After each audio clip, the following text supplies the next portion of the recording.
Coming up on Levin TV, the media try to turn the horrific tragedy at the Tree of Life Synagogue in Pittsburgh into a political hit job. Chris Wallace takes Shep Smith to task for blaming President Trump for inciting violence. But I didn't say cause and effect. I just said we have an issue. You said when the rhetoric gets loud, the crazies come out. That's a cause and effect, Shep, that doesn't exist. And the vile media hack, MSNBC's Steve Schmidt, blames me and other conservatives for the Pittsburgh shooting. Mark Levin and Rush Limbaugh and Breitbart and Newsbusters and Judicial Watch and all the rest of them have blood on their hands. It all starts now. This is where freedom rings. If you believe in America, if you believe in the Constitution empowers us. It's a new day. America's back. America's back, and America's going to get strong again. We're going to defend America, and we're going to defend our interests. Liberty's voice, Levin TV. Hello, America. I'm Mark Levin. This is Levin TV on CRTV.com. These are very bleak times in this country, not because of the American people, but because of a media in this country that seeks desperately to divide us, to turn us against each other, and quite frankly, in many ways, it tolerates violence, if not promotes it. It sat on its mouths during the Antifa riots from time to time as Antifa would unload on individuals and beat them. It's basically the Marxist militia. It sat on their mouths. Actually, it didn't. It was yakking on and on when Black Lives Matter was doing what it was doing. And I remember there were 5 police officers in Dallas shot at a Black Lives Matter event. You remember that? They certainly didn't blame Bernie Sanders when the nut job shot up the baseball field, including Steve Scalise, almost killing him a couple of summers ago, or the ricin that was sent to Susan Collins, sent to the Trump family, sent to the president, sent to General Mattis, sent to Marco Rubio, sent to the head of the Navy, and on and on and on. But now we have this horrific slaughter from this Jew hater, this subhuman cockroach who walks into a synagogue and murders people, including a 97-year-old woman. You have the head of public safety in Pittsburgh, who's been around many decades, saying it's the most horrific thing he's ever seen. You have the special agent in charge from the FBI for that region saying it's the most horrible thing he's seen in 22 years, so it must have been just unbelievable. And right away, and you know what happened? The attacks on Trump. I have to say, it's not even the Democrats, although they're out there. The media, it's just one after another after another. First, they were slow walking, and then they just sprinted to it. It's the president's tone, you see. There were 14 mass murders while Barack Obama was president of the United States. He was a very divisive president. I think he, in many ways, disunited the country. He had a lot of things to say about America and race and wealth and so forth. And nobody ever blamed him for any mass murder or for changing the tone. And we could spend hours here going through Democrat audio of the things they've said, not only about this president, but about this country. The things they said when Barack Obama was president. Excuse me. Maxine Waters has said horrific things, among others. But the media here, as I said the other day, it's not that the Democrat Party is leading the media. The media are leading the Democrat Party. And there have been studies in the past that demonstrate that the vast majority of so-called reporters are Democrats. The vast majority of so-called reporters are liberals, and they just are. And there was another report out not long ago that over 90% of the news regarding Trump in the first 100 days of his administration was negative. So this is what Trump means by fake news. It also is what he means by fake news being the enemy of the media. Even that they won't report accurately. He didn't say all the media are the enemy of the people. He said the fake news is the enemy of the people. Jim Acosta wants to know if we're talking about him or the president is in CNN. And the president's press secretary, Sarah Sanders, wouldn't answer. I'll answer, yes, we're talking about you, among others. You're a joke. You go into those presidential news conferences, it's all about you, it's all about CNN, it's all about the media. The purpose of a presidential news conference or a press secretary holding a news conference at the White House is to inform the American people about events that are taking place, about decisions of the administration, about, for instance, China effectively declaring war on us 48 hours ago. You may not be aware of that, and so forth. That's the purpose of a press conference, not these gaggles and groupthink types that go on defending themselves. And they're not defending free press. They're not defending free speech. They're defending their own irresponsible actions. 11 human beings are slaughtered as they're praying at a temple, and they want to talk about Trump. It is appalling to any objective thinking, serious person. Now, there's a rabbi for this synagogue, and imagine being the rabbi at this synagogue when 11 of your parishioners have now been murdered. All of them were 54 years of age or older, so he knew them all. He knew them all intimately. He knows their families. These are his parishioners. It's his synagogue. He's in charge of that synagogue. He's the faith leader of that synagogue. He's there 24/7, every single day of the week. CNN, Allison Camerata, actually speaking to the rabbi. Let's check it out. Go. Joining us now is the rabbi of the Tree of Life Synagogue in Pittsburgh, Rabbi Jeffrey Myers. Rabbi Meyer, we're so sorry for your community's loss. Thank you, Allison. What are you telling your congregation today about what happened this weekend? I don't have a specific congregation message. I'm regrettably active, engaged with all of these families because I have 7 congregants I have to bury. Yeah. Do you blame... Now, what he means by 7 is, apparently this is a joint synagogue. 3 synagogues have joined together. And out of the 11, apparently 7 were his specific congregants. But they're all his congregants, but those 7 are the people that this rabbi in particular is not only responsible for, but they're his congregants. Go ahead. Anyone for what happened there at the Tree of Life beyond the gunman? Now stop. Do you blame anyone for what happened there at the Tree of Life beyond the gunman? What kind of question is that? What kind of outrageous, pathetic question is that? What did the rabbis say? Go ahead. I don't really foist blame upon any person. Hate does not know religion, race, creed, political party. It's not a political issue in any way, shape, or form. Hate does not know any of those things. It exists in all people. But can hate be cultivated? What we're struggling with today is maybe hate's in all people, maybe it's dormant. What lights the match of hate? What lights the match of hate? She wants him to say Trump. That's the second run at this. Anything beyond the killer? What lights the match of hate, this dormant hate? Please say Trump. But he won't. Go ahead. I think you're raising one of those great questions that people far smarter than I can answer. But I do recall this. If we look in the Bible after the story of the flood and Noah, God regretfully says to Noah, I have learned that man from his youth is prone to evil, which is, you would think, a horrific thing for God to tell us.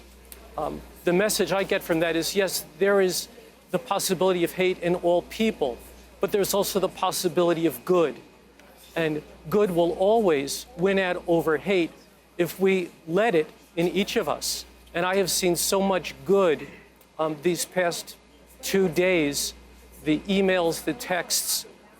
When I went home last night, I think I finally cleared out from my phone all my emails. I woke up this morning, I had 399 emails. These are strangers, people I've never met from around the world. Jew, Christian, Muslim, Sikh, every religion, people just pouring out their hearts and giving support. And it shows me good will always win out over evil. That's a wonderful rabbi. They're rabbis and then they're rabbis, right? They're preachers and then they're preachers. There's priests and then they're priests. Some of them are highly politicized and partisan. This is truly a man who follows the word of God. And look at the circumstances under which he is speaking. And she, Camerata Etzina, was prodding him to politicize the message, prodding him to dump on the president. That's what they wanted. That's what she wanted. That's obviously what our editors and the management at CNN and Jeff Zucker wanted. And the rabbi wouldn't do it. He's a special man, that rabbi, considering what's taking place. Now, as for Andrea Mitchell and MSNBC, I want you to remember, MSNBC is an appendage of NBC, which is owned, I believe, by Comcast. And the absolute irresponsible nature of these people is just incredible to me. Here she is. This is a synagogue member. This is a congregant who they found, and she wanted to politicize it as well. Watch this. Go. This is a really hard thing to talk about, and I know it's controversial. But it's not just our political leaders, because we see thousands of people at rallies, starting in 2016 and straight through to this weekend, who are cheering hateful speech. Who are we as Americans? Well, it's a good point, but on the other hand, I really can't think of anything less helpful than to be politicizing this. Now stop. This is a responsible man. She just made an outrageous statement about Trump and his supporters. And this guy, this Lou Weiss, he's a congregant of this synagogue, and no doubt he knew at least one or several of the congregants were slaughtered in cold blood. And just like the rabbi, he's having nothing to do with this. Nothing to do with this. Go ahead. It's someone cheering Louis Farrakhan, as Linda Sarsour did at the Women's March. Now listen to what he's saying. He said, you're cheering Louis Farrakhan. Andrea Mitchell has treated Louis Farrakhan with kid gloves in the past. But they're never going to do a story on Louis Farrakhan. But listen to how wise this man is. Go ahead. On the left or someone on the right cheering Donald Trump. I think we need to step back from that and stop trying to politicize every aspect of this. I mean, this man hated Jews. He actually hated Trump, as it happens. Right. And, I mean, Jews stand for certain values, and concern for the downtrodden is one of them. And, you know, in a certain sense, he knew where he was going, and he violated the most sanctified space that there is. I mean, where Jews go to connect with their God and to pray. And the concept of trying to blame this party or that party or this statement or that statement, I just think it's a dead end. Some people are trying to, discourage Donald Trump from coming to Pittsburgh. He should come. We want to talk to people. We want people to see what's here. We want people to experience Pittsburgh. I mean, ideas don't scare us. And, to point this way, this finger or that finger, whether we're deplorables or whether it's, enemies of the people and the press, it's just not helpful. And it should be toned down, both among people and, frankly, among the press as well. She didn't expect that. And you know what? That man speaks for tens of millions of us. That's what the media will never understand. That man speaks for tens of millions of us. That rabbi speaks for tens of millions of us, people of faith, of all faiths. They're Muslim Americans from the Pittsburgh community.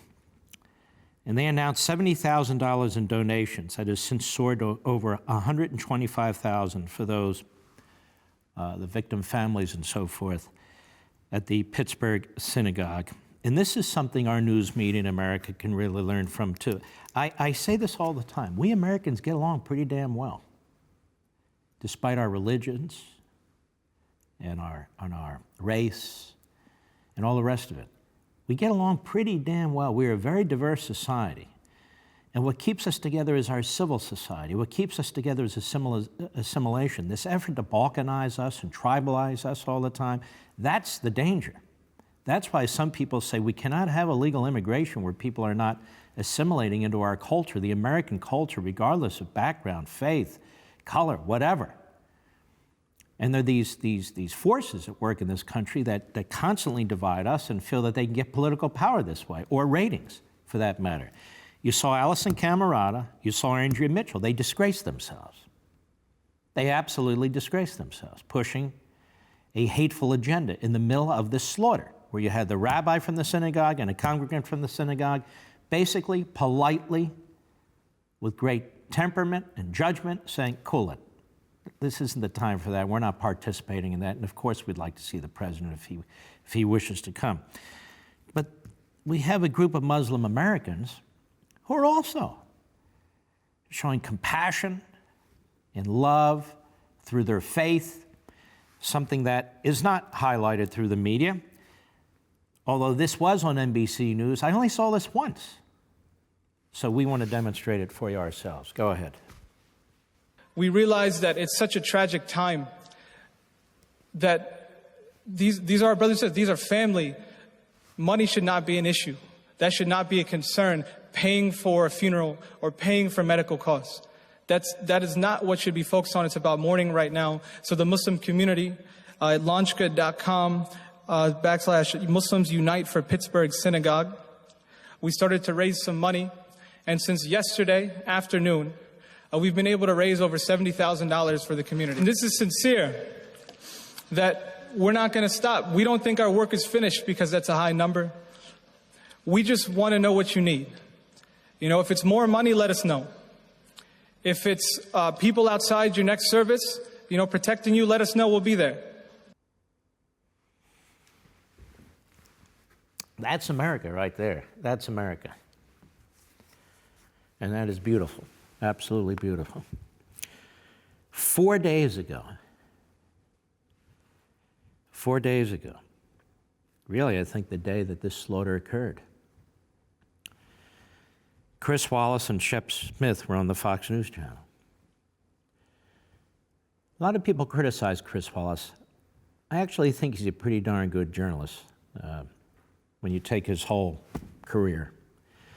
And then there's Shep Smith, who obviously is far more ideologically driven, and he likes to get praise in the Washington Post and on other sites and so forth, and he does. He's quite liberal. I don't think he makes any bones about it. And there was this discussion back and forth early on, 4 days ago. The smoke hadn't even cleared from the pistols and the rifle that the mass murderer had used against these 11 Jews. And this is what took place. Go. A Bernie Sanders supporter shot up the congressman at the baseball practice. Is Bernie Sanders responsible for that? No one said he was question. responsible. I'm just saying the rhetorical discourse in this country has devolved over time, and the president says we need to unify. Well, some of that begins with the rhetoric, does it not? Well, it would certainly be good, but I think it's separate and apart from the actions of this guy. This is a twisted person. There are 300 million Americans, and they may be part of the fierce political debate in the country, but they don't put explosive devices and... right, but when you have this... Obviously, I drew two issues together. There are just so many of them. And they're talking about the van and the planning of the pipe bombs. Go ahead. Rhetoric, the one you worry about. But when you talk like this, the concern is that one crazy one might then get empowered. We don't know what happened in this case. But overall, Chris... Well, we do know what happened. We don't know if he goes, oh, President Trump hates him, so I'm going to go target him. We don't know any of that kind of stuff. But what difference does it make, Shep? Well, the fact is, no, it's a twisted individual, and to hold President Trump responsible... I didn't hold him responsible. Chris, come on. Now, stop. He sure as hell did hold him responsible. What did he say? He did hold him responsible. It is outrageous what Shep Smith did. And it is kudos to Chris Wallace for calling him on it. Go ahead. It's the clear implication no, of what you're saying. I did is not. Now, let's be fair, Chris. I agree, Shep, let's be fair. The rhetoric from the podium, the CNN sucks chants, the locker up chants, all the rest, it doesn't bring unity. I agree it doesn't bring unity, but it also doesn't bring explosive... Well, I know what you're fighting about. You're making an outrageous allegation against the President of the United States. You are not presenting yourself as a journalist, even though you are camouflaging yourself as one, and Chris Wallace is calling you out. That's what's happening. Go ahead. bring explosive devices. No one said it does, but to ignore the elephant in the room is just, it's Nobody says it does, but it does. That's what he's saying. Go ahead. I think that it's really incorrect to somehow hold the president either by implication or directly responsible in any way for the misdeeds of a person who's a psychopath or a sociopath. No one did that, though, Chris. You did it, Shep. That's why Wallace is taking you to task. That's enough. But they weren't alone. Whether it was this pipe bomb guy or the mass murder in Pittsburgh, Stephanopoulos and Powell say incendiary Trump at the center of all political violence. Then they object just like this. Well, we never blamed him. Take a look at this. This was from Sunday, in fact. Cut 5, go. But how surprised should we be? This is at least the 4th mass killing in America using an AR-15 since the Las Vegas massacre just over a year ago. The 3rd mass shooting in a house of worship in the last 3 years. Across social media, hate speech and anti-Semitism are rampant and on the rise. All against the backdrop of the ugliest political climate in modern times. At the center, and why is this the ugliest political climate in modern times? I seem to think the Obama years were pretty damn ugly. The way the police were treated, the way our military were treated, the way Americans generally were treated, put down by Obama all the time. Go ahead. Apologetically incendiary president, untrammeled by traditional norms of civility. In the times we're in, and I think our leaders, and I would put specific responsibility on the president, that he has an obligation to try to rid us of much of this tribalism. And I think what he's done over the course of the last few years is help foment this. I'm not saying he's responsible for what happened in Pittsburgh. He's not responsible for what happened. You notice how this works? The president's incendiary rhetoric. We're divided more than ever before thanks to him. He's very unpresidential. He's a disruptor. He's rejected all traditional norms. But we're not saying he's actually responsible for anything. Of course they are. Of course they are. And he's not responsible for any of this, period. We'll get into that more later. What he's doing is disrupting the establishment. He's disrupting the efforts by the left to push their progressive agenda. He's disrupting the tribalism and the balkanization that's taking place in this country. He wants to secure the borders. He wants to uphold the traditions and customs of the country and the institutions that made this country great. And for this, the progressives in the media, George Stephanopoulos, a Democrat, this guy, a liberal Republican, and others are trying to advance their agenda, trash his agenda, racialize everything, and worse. Go ahead. With the bombs that were sent, he's not responsible for what happened at the supermarket. But all of those have a commonality. A white national supremacist shot 2 blacks at a supermarket. We need to change the president's calling. A white nationalist supremacist shot 2 blacks at a supermarket. Who is supporting that? Who is supporting white nationalist supremacists? I know they want to wrap that around Trump's head with Charlottesville. He didn't support white supremacists in Charlottesville. The media have lied about that. The Democrats have spun that from day one. He said there's good people on both sides. He didn't mean Antifa and neo-Nazis and the Klansmen. There were hundreds and hundreds, if not thousands of people there. Not all of them were members of the Klan or the neo-Nazis or Antifa or the hard left. We all know that's what he was talking about, but even so, to suggest that he represents white nationalists? Well, do the Democrats represent the Nation of Islam and Farrakhan? Do they represent Al Sharpton's past and his comments and actions about Jews? I mean, what is this? Go ahead. For it, people distrust the president. We're not going to get change. That's where we are. That doesn't mean we can hang a mass murderer around his neck. So I want the rhetoric to be calm, but I don't think that the American viewers are looking at President Trump as a murderer. We all agree. No one at this table said that. Not one person. Nobody at the table said it. Damn you guys. You implied it, you wrapped it around him, you put a bow on it, and then you pretend you don't say it. Go. What he is responsible for, what he is responsible for his own... the murder. No, here's what I said, Tom, and I'll repeat it again. He is responsible for fomenting and using rhetoric that causes people to feel like that is normalized. Now, folks, you understand.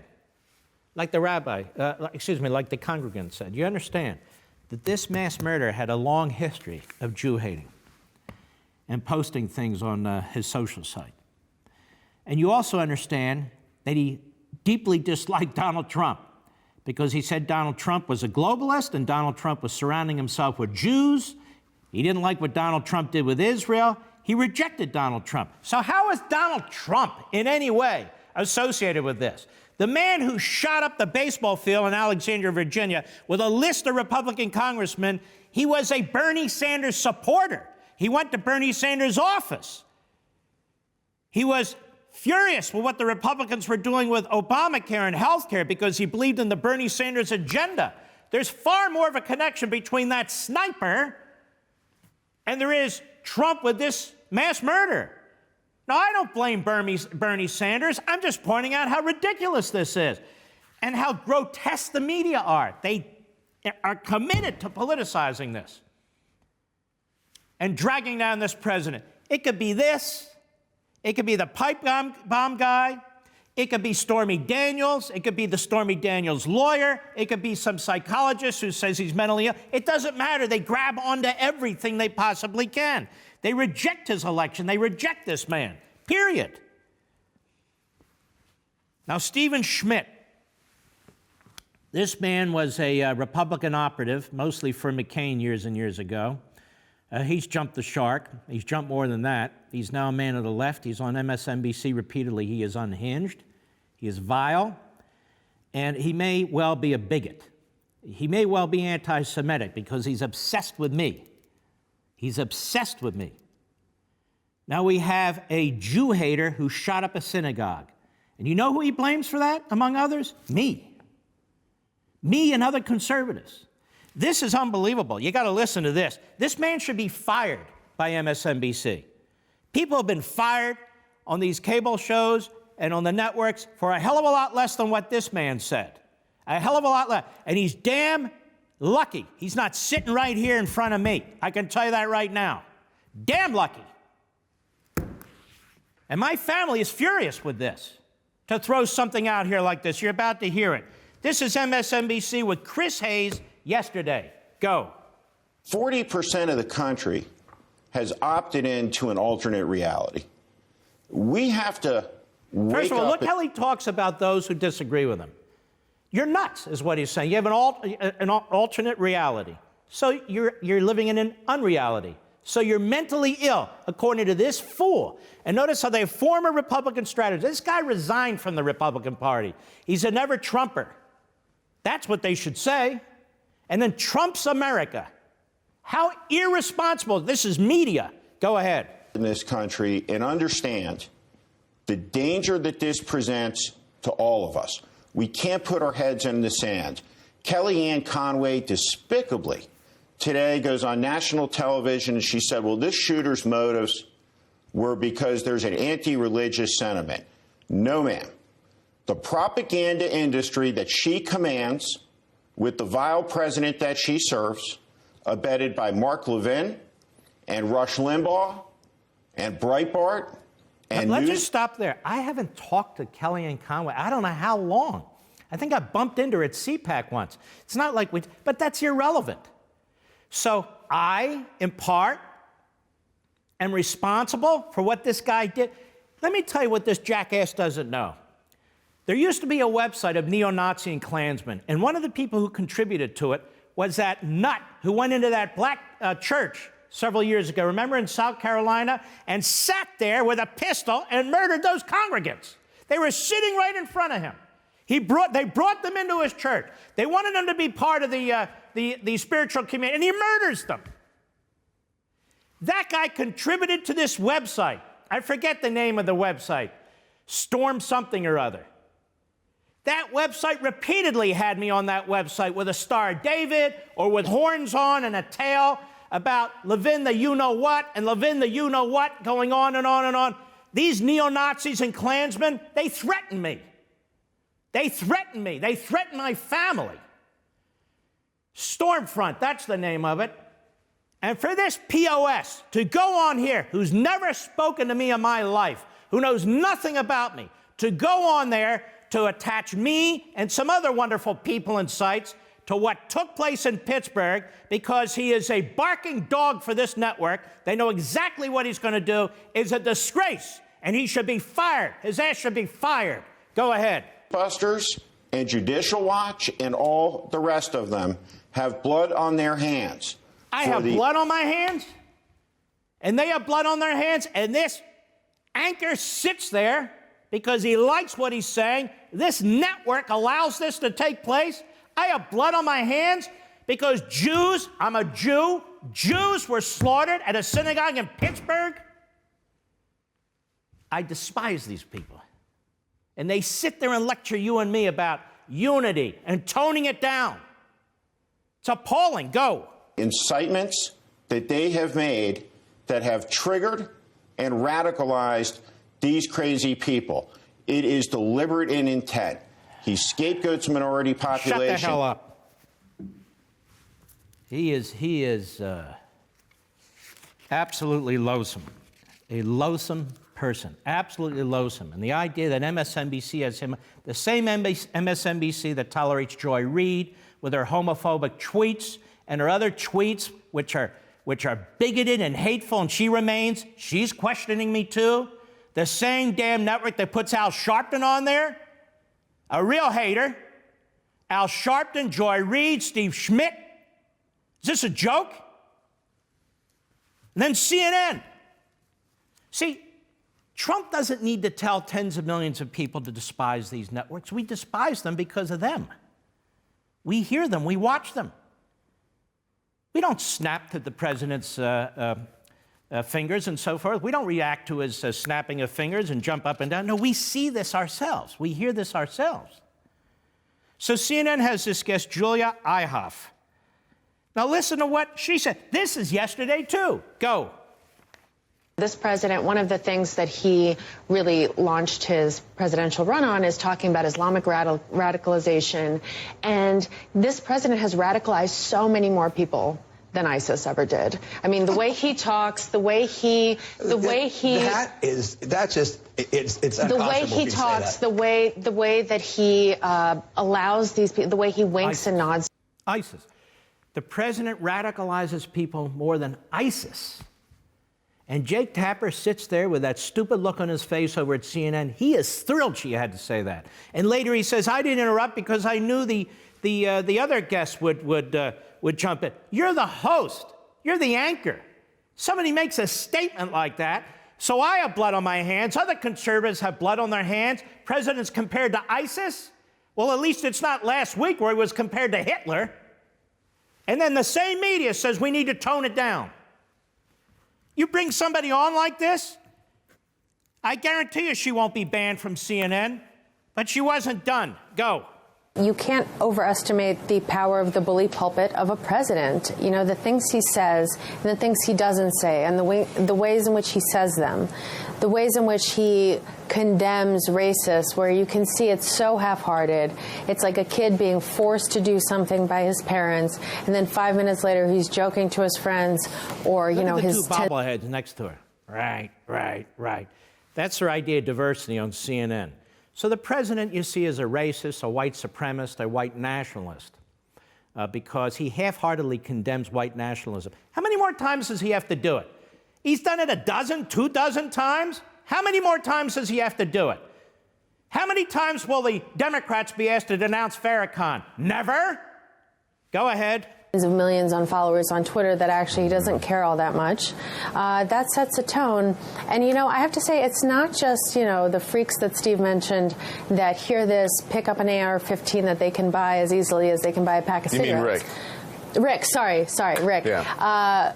That it's also the kind of silent majority of Trump supporters that think this is okay, that continue to support this president. That's enough. So you see all you people out there, which is like 90% of the Republicans who support this president right now, you got a problem, you see. There's something wrong with you. You're unhinged. They pick up a few of these Republican activists who turned on Trump or have a personal issue with Trump, like this guy that was sitting on our screen on the left, on her right, the bobblehead. It's absolutely appalling. So ISIS, last week, the Nazis and Hitler, he's a racist. He had nothing to do with this. The killer didn't like Trump. And then on top of that, when you consider that the President of the United States is the only president that I know, the only president, certainly in modern history, who has a Jewish daughter, a Jewish son-in-law, and Jewish grandchildren. And this is the same President of the United States, and you won't hear it on any of these networks from any of these shows, who, unlike his predecessors, not only campaigned on recognizing Jerusalem as the capital of Israel, he then made it a fact as United States policy. He not only campaigned on moving the embassy, the American embassy from Tel Aviv to Jerusalem, the others had campaigned on it, he did it. And he was attacked for it. He not only talks about defending Israel, he actually does it. He supports Israel. He got rid of the Iran deal, which turned over $150 billion to that terrorist regime, which has as its purpose to destroy, and it says kill every Jew in Israel and destroy us, by the way. And he prevented hundreds of billions of dollars more from going into Iran by putting those sanctions in place. The ambassador from Israel to the United States, Ron Dermer, was on my radio show last night. And he said the president's condemnation of what took place in Pittsburgh, when he says, in effect, that the people who try and destroy the Jews, we will destroy them. He said it's the most profound statement of any president, of any non-Jew, of any non-Israeli he's ever heard in public office. And that he's been the best friend of the Israelis. This ISIS stuff and this racist stuff, it just goes on and on and on. It's as if the media had become the wacky, radical, extreme left that meets in their mother's basements, you know, with these conspiracy theories and the hate-mongering. This is all you've heard. This is why I'm doing all these sound bites tonight. Brian Stelter. Brian Stelter is a guy that has a weekend show. He went to Towson University in Maryland. He started a website, as I understand it. He's picked up by the New York Times, then he's picked up by CNN. This guy is a true hater. He's a fraud, a complete fraud. He's not a journalist. If he's not attacking me, he's attacking Fox News. If he's not attacking Fox News, attacking the president. He's a never-Trumper, dressed up as a journalist, as are most of them. Now, I want you to listen. You just heard MSNBC and CNN. I could do this for 3 hours, but I'm not going to. You got a taste of it. And many of you have seen it on your own anyway. But listen to this guy. Cut 10, go. This is an invasion. This is an invasion. We may never know where the suspect heard these ideas or why he believed them. But we do know that the hate crime coincided with a rise in hateful language. So attacker echoed talking point that dominated Fox News. President, me, Rush, Judicial Watch, Breitbart, Fox News. This is the hardcore ideological left. That's who this guy is. Attacker echoed talking point that dominated Fox News. How do we know CNN didn't push the guy over the edge? How do we know Brian Stelter didn't push the guy over the edge? How do we know MSNBC didn't push the guy over the edge? We already know he didn't like Trump. How do we know that the left didn't push him over the edge? Go ahead. From the InfoWars fringe to Fox's primetime lineup. You have this invasion coming over every day. Almost as soon as the migrant caravan formed in Central America. It's a kind of invasion. Fox News, talking heads, and President Trump made it out to be a major threat. Whoa. Just because the left and the media, one and the same, do not think thousands and thousands of people trying to get into this country illegally, not being vetted, we don't know who's the criminal, who's the terrorist, who the coyotes are, who the kidnappers are. We don't know any of it. Some of us think that's dangerous. Some of us think it's a threat. Now, those who work in New York City apparently don't. But a lot of people do. And we want some law and order when it comes to immigration, and we want the border secured. As you know, we demonstrated this last week. That used to be the position of the Democrat Party. It used to be the position of Harry Reid, Chuck Schumer, Bernie Sanders, Hillary Clinton, Bill Clinton, Joe Biden, and Barack Obama himself. That used to be their position. It's not their position anymore, but it's still our position.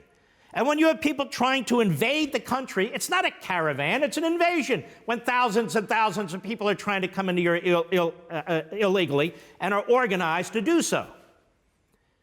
So that may have triggered this guy? Well, then maybe the policy of the left triggered this guy. The fact of it triggered this guy. Or CNN's coverage of it triggered this guy. Or Brian Stelter triggered this guy. Go ahead. Have the right to come here. We did not invite you here. You cannot stay here. Republican leaders echoed this line. We have to treat this as an invasion. And look at the online... Why is this provocative when it is, in fact, what it is? Go ahead. Reactions. This is an invasion. This is an act of attacking the United States sovereignty.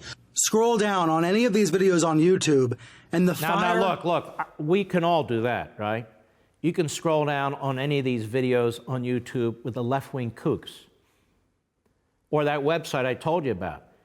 How come, Mr. Stelter, how come this guy Schmidt, how come none of them have ever shown that Stormfront website with me on it repeatedly? How come they've never shown that? Because they don't want to tell you the truth. Go ahead. Was raging, with commenters screaming about an invading army, even though the migrants were 1,000 miles away and fleeing danger. No. But they said they're coming to the United States, whether they're 1,000 miles away or not. Go ahead. One voice on Fox tried to point that... CNN loves this voice on Fox. The left does. Go ahead. Out. The president has called it an assault on the U.S. border. It is absolutely not.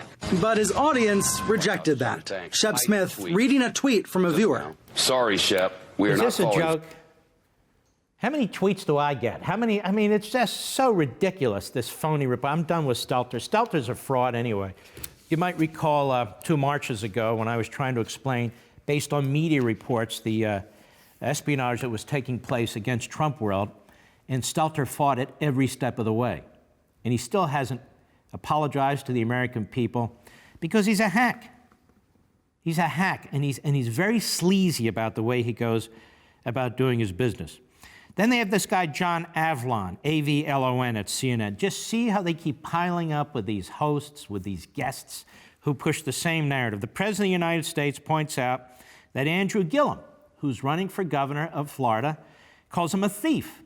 Well, there's an undercover FBI investigation, and he got a free ticket to Hamilton, a free hotel room. He got a trip to Costa Rica, and the FBI is investigating the corruption in his city. Now, if you or I got $5,000, $6,000, $7,000 of freebies of this sort, and there was an undercover investigation taking place, to call somebody a thief like this is really quite legit. I mean, after all, he didn't say he had blood on his hands, did he? He wasn't blamed for the shooting in the synagogue, was he? So it all goes one way here with the media. So this guy, John Avlon, who's another hack, he's another never-Trumper. He started this no labels group, but he can't stop labeling people he doesn't like. He's attacked talk radio over the years. He's attacked Rush Limbaugh over the years. He's attacked me over the years. So, of course, CNN wants him as part of their stable of morons and miscreants. Well, let's hear what he has to say about this, the fact that the president dared to criticize the Democrat nominee, who is, in fact, part of an investigation, who's running for governor of Florida. Go. He rails against false information and the enemy of the people. Look, this is stone-cold racism. All right, so here's your senior political analyst. This is stone-cold racism? What is stone-cold racism? This is, I'm just telling you, folks, it doesn't get any lower. Go ahead.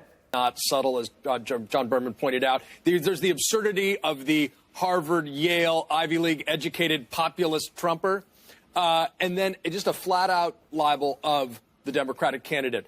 There is an FBI investigation regarding Tallahassee and the mayor's office. It has nothing to do with allegations of stealing money. This is a racial... Whoa. Has allegations of taking free gifts. That's a thief. He trips over his own propaganda. And these two phony hosts, again, Camarada and this guy, Bremer, they're sitting there like this is legitimate. He's a political analyst on CNN. Is CNN at war with America? Is MSNBC at war with America? I don't mean a physical, violent war. I mean a propaganda war with America. Do these people look at themselves in the mirror? Are they ever circumspect about what they're doing? It appears not. they get more and more unhinged and more outrageous with their language. It's really quite remarkable. So I decided to end the program with an excellent compilation that was done because it shows you really the intent of the media. The intent of the media, their intent is to destroy this president. That has been their intent from day one. The Russia phony conspiracy, Stormy Daniels, the Stormy Daniels lawyer, by the way, used to be on CNN every other minute. He's not on CNN right now because he's in trouble, so CNN's not going to put him out there. Michael Wolff, the author, they used him. The professor from Yale that said he's unhinged, mentally ill, and they need to use the 25th Amendment. We can go on, and it doesn't matter. They'll grab onto anything. And now we have a Jew hater who slaughters Jewish congregants at this synagogue in Pittsburgh, and a president who's done more for the state of Israel, who has Jewish family members, and who this shooter despised, somehow his tone and his rhetoric responsible for it. How about Avalon's tone? Maybe that caused the killer to kill. How about the tone of all these people? You've seen it. It's so much worse even when you go to the press secretary in the press conference in the White House with John Carl and Jim Acosta. On and on and on they go. Well, their real purpose is to destroy this president, destroy his presidency. That's not what a free press is supposed to do. But there's a compilation that was put together, and we want you to take a look at it, about one bombshell after another that's going to force Trump from office. Go ahead. Donald Trump's done. He's done. There's no question about that. He's done. Breaking news. A bombshell. Today is a turning point. Today was historically bad for President Trump. Today was a turning point. A turning point. We're at a turning point here. The beginning of the end for the Trump presidency. The beginning of the end. And breaking news. We have another bombshell. Mike Pence might have to assume the office of the presidency. The call for impeachment. Rumblings of the word impeachment. Breaking news. Another bombshell out of the White House. I believe this is the beginning of the end. I do too. It's really the beginning of the end. The beginning of the end. He may be feeling the walls closing in on him. All the walls closing in on him. The walls closing in on him. Breaking news, a new bombshell. One astrologer says this means the beginning of the end for President Donald Trump. The beginning of the end of the Trump presidency. Trump will resign. Trump is going to resign. Is this the tipping point? I know we've said it over and over. You think this is a tipping point? And over and over. This is a tipping point. And over and over. Breaking news, President Trump off the rails. It was the beginning of the end today. It's the beginning of the end. It reminds me a lot of the last days of Nixon. Breaking news tonight, new bombshell. This is the beginning of the end. The beginning of the end. The walls are closing in. The walls closing in. The walls closing in. Breaking overnight bombshell. This is a very dramatic day, and I think it might be near a tipping point. Do you think this is a tipping point? This is unbelievable. This is remarkable. Have you ever seen anything like this? His presidency is crippled.